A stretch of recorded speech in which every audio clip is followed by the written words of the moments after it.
any decision that's being made, knowing how complicated that moment is going to be, how dynamic that moment's going to be. They're there to make that decision, in concert with one another.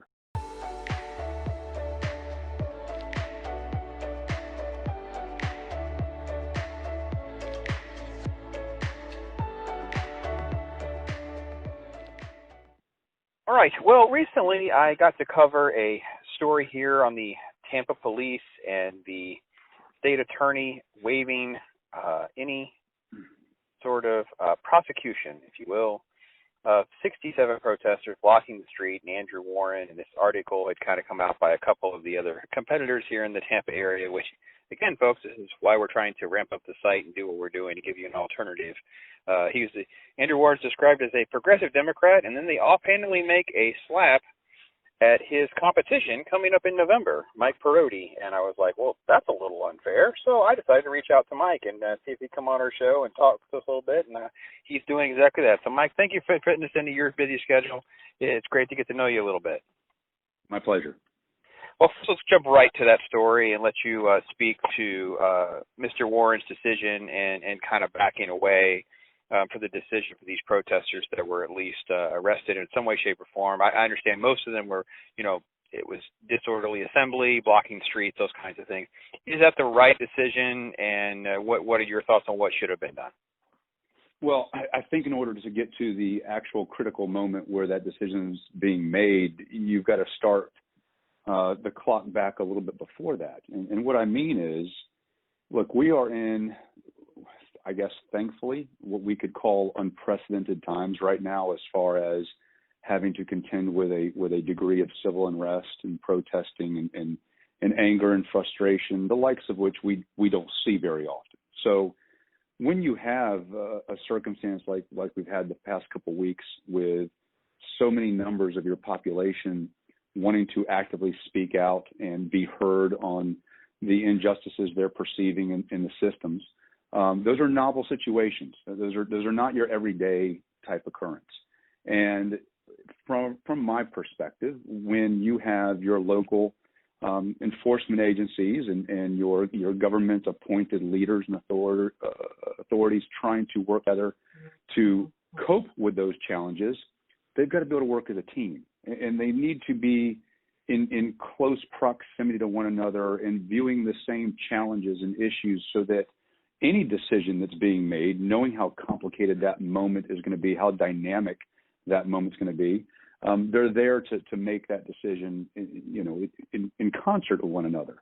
And so I know that on that night, and we're talking about June 2nd, and there had been mostly peaceful protests in that area throughout the afternoon and into the early evening. Mayor Castor had decided that she wanted to implement a curfew. I know that they were well beyond this curfew. I also know from the people that I've spoken to who were present at the scene, at the incident, that while the vast number of the protesters were not actively being violent or confronting the police in a potentially hostile or dangerous manner, that is, if you talk to Chief Dugan, the direction it was starting to move after literally opportunity after opportunity after opportunity well beyond the curfew time to disperse. So my big problem that I have at square one is, if we're supposed to be making the best decisions at the right time in an intelligent, designed fashion, why isn't our chief prosecutor there to be part of that decision-making process, to give guidance and support and insight to the law enforcement decision makers at the moment when it matters the most? I want to, again, I'm going to sound like I'm piling on Mr. Warren here, but again, this is not the first time. He really had a very high-profile story that broke in June of last year where he overturned 17 cases. Brian Dugan has spoken out, and from what I understand, a lot of these cases were failure to follow procedures and those kinds of things. In many of these situations, the criminals had actually pleaded guilty, and Sheriff Dugan just spoke out about that. and those kind of things. So I think that there could be a pattern of, like you're saying, people are not all on the same page here. Is that a trend that you have heard or that you're aware of with Mr. Warren and how he's handling his role as state attorney? Well, because I've earned, I think, the respect and the communication capacity with local law enforcement through my years of service in this community. Yes, I hear it. You can see that there is a bit of a disconnect and a lack of effective communication between Mr. Warren and law enforcement, from whether it's from City of Tampa Police Department or from the Hillsborough County Sheriff's Office or anybody else. One would hope that if everything was operating as it should, as we're coming into an election time here, your local law enforcement representatives would be singing the praise of the prosecutor and talking about how great things are, and clearly you're not hearing that. And I'm not. This isn't like I've met Andrew. Andrew's a nice guy. I really believe that he's doing what he knows how to do, given the beliefs that he has or the issues that he has been put here to try to champion. But from my perspective, if you really want to affect change, if you really want to make positive, lasting improvements to a dynamic and complicated system, you have to do that with cooperation. In order to get the cooperation, you have to have the communication. You can't be acting unilaterally. Going back to the event on June 2nd, I know that immediately after that decision, that difficult decision was made that night, it was the desire and the intent of both the mayor and Chief Dugan to find a way to handle those charges in a manner that was the least punitive for the nonviolent individuals involved. That was their, they initiated that. What can we do? How can we make sure that this doesn't become a derogatory mark on the records of these folks, the ones who were truly not about to incite or turn the corner, hadn't been throwing things, hadn't damaged cars yet?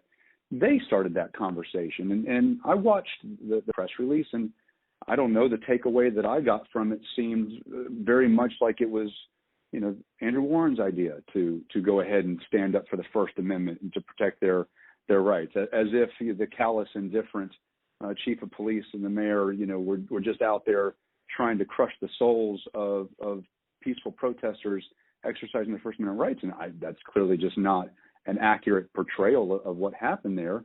And there's that breakdown. I mean, we're coming up on a time now where we need all of the separate components of our criminal justice system, from the bondsmen to the prosecutors and defense attorneys, the law enforcement officers at the point of arrest and investigation, how they are affecting their law enforcement obligations on the street, all the way through to the judges and the sentencing components after there.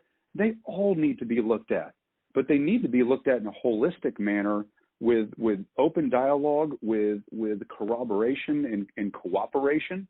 And you need somebody that actually can reach across those different lines, can understand the perspective of law enforcement, understand the perspective of the prosecutor and defense attorney, and build consensus and meaningful, lasting change, not just act on their own, unilaterally pushing some sort of a narrative from a different source or from somebody else's agenda. I want to get to your campaign a little bit more of your background in just one second. But one more thing here, a little bit of a broader scope question about crime in the area.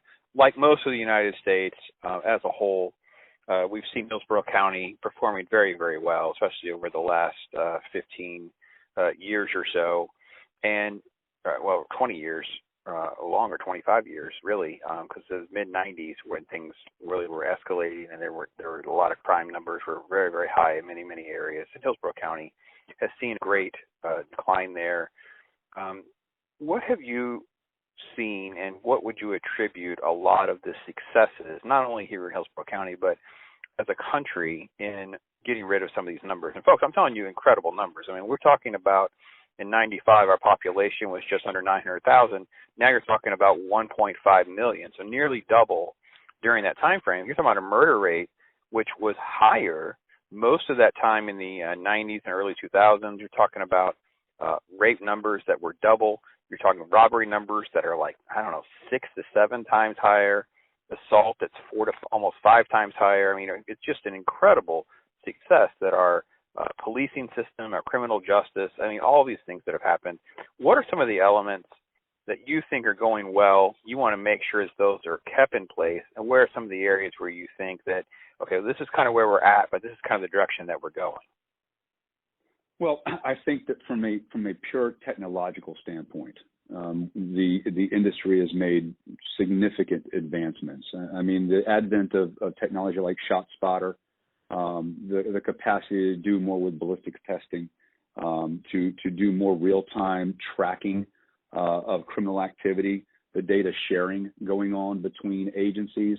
I think all of that has progressed to a point where law enforcement has the capacity to be far more responsive and intelligent about how they allocate their resources to the either types of crimes that are posing the greatest problem in that area at the moment, or to the specific areas where the criminal element is still creating the greatest danger for the community. So I think those are all positives. I will say as a caveat, anything that's driven by data and numbers, I think we should always approach with at least some caution, because it's like any good accountant, right? I mean, depending on who does your taxes, the bottom line comes out differently. So while I appreciate the numbers, and I am pleased to see the progress that has been made in many parts of our communities, and that there are vast numbers of citizens that feel safer now, and in fact are safer, and the crime rate in their particular neighborhood supports that. I really prefer to go back to asking the simple question: how do the citizens we are serving feel? Do they feel like everything is better? Do they feel that they are safer today than they were 10, 20 years ago? Do they feel like their interests are being properly protected by those who have been appointed to do so? And my concern then, as we move forward, and something that I'm really hoping to champion on behalf of the citizens of Hillsborough County, is we still have at-risk neighborhoods that are seeing astronomical, tragic, escalating violence within their fold right now. The gun violence in some of our already at-risk neighborhoods is through the roof in Hillsborough County. The number of homicides occurring, we could talk all day about, does this have a drug nexus? Does this have a gang nexus? Is it all of the above? How much is this being driven by poverty conditions, so on and so forth. But for me, those same communities that are still having the greatest challenge and the greatest number of tragedies and needs are the same communities right now that are vocally expressing their concern, their frustration, in some cases their anger over how the criminal justice resources are being utilized in their communities.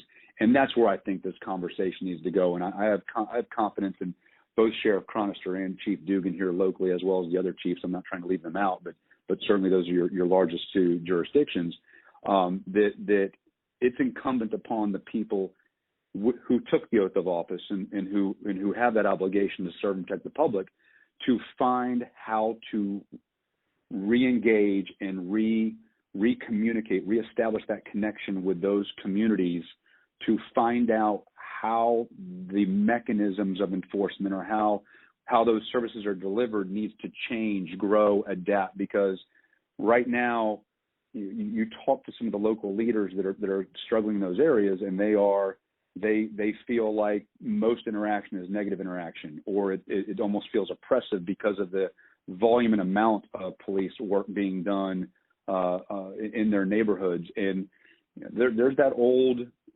notion of community-oriented policing that can be very effective when done correctly, in creating that great dialogue and rebuilding that trust between your community and the officers that are out there trying to do the job.